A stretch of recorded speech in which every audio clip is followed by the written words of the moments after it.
Looking live at the Washington Bridge, that empty westbound side soon to come down. An inspection determined it was not worth it to repair it, which means we will now have potentially years of traffic delays ahead of us.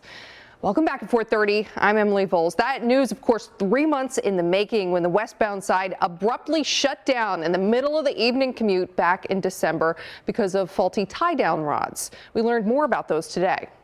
What's important to understand about this is that if all the tie-down rods failed on one side, say at Pier 7, the adjacent span would become unstable and could actually move or possibly even collapse.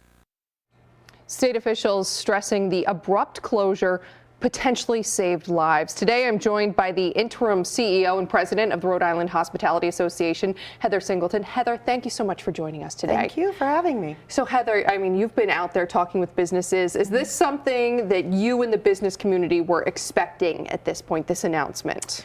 I think a lot of folks were expecting this. I mean, when the bridge first shut down in mid-January, it was a huge blow to our industry. It's right before Christmas. An enormous amount of holiday parties and Christmas parties and New Year's celebrations were canceled, and so our industry got hit very, very hard at the end of the year. And I think, like everyone else, we've just been waiting to see what the plan is going to be for the next few years. Yeah, and what is the sentiment among business owners? I mean, is this something that they feel like they'll be able to hold on to their businesses for an additional 2 years with foot traffic, business the way it is right now in terms of revenue? We're really, really concerned. We're hearing anywhere from 15% down in sales up to, I even heard 25%, 26% down in sales. You know, we're in a position right now where utilities are up. Just the general cost of doing business, the cost of goods is up, service charges are up. It's all over the place. Just any sales that are coming in are really just going out the back door just due to inflation and the cost of doing business these days. And by the way, our industry, we are still recovering from the pandemic. And so we're very, very concerned. There are a number of small businesses that are very, very close. And we got to take care of them. Yeah, and that's alarming that they're already close after only a few months when there are still years ahead of us. And I know the governor and they've talked about these SBA loans, but again, that means taking on more debt. So have you had any talks with local government, state government about any other kind of relief they can offer these businesses? We have been talking with them. We are hearing the same thing. It's just more debt. It's another loan.